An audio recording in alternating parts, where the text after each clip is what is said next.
بسم الله الرحمن الرحیم.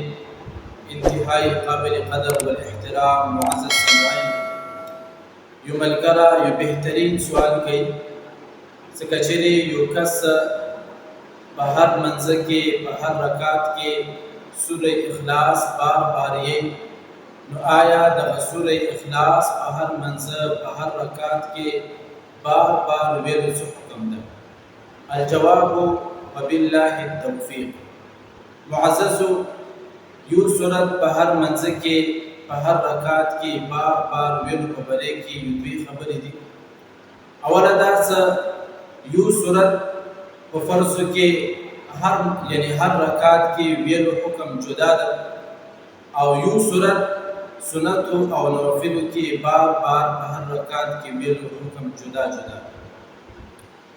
زما عزتمندو، که چیرې یو کس ته سوره اخلاص نه علاوه بل هیڅ هم نه ورځي، نو دغه کس په فرضو او نوافلو سنتو کې په هر منځه کې په هر رکعت کې صرف دغه یو صورت هغه سوره اخلاص وي یا بل یو صورت وي بار بار یې، نو دا بلا کراهت د سړي دپاره جایز ده.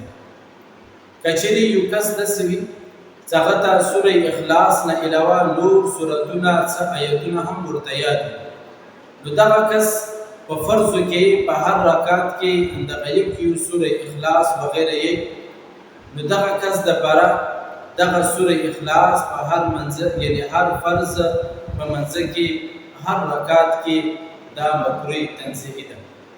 که چیرې یو کس هغه ته سوره اخلاص نه علاوه نور صورتونه هم یاد دي، خو لیکن دغه کس صرف نوافلو کې په هر رکعت کې سوره اخلاص هغه یې، نو دا بلا کراهت د سړي دپاره بیا جایز ده. والسلام علیکم ورحمة الله وبرکاته.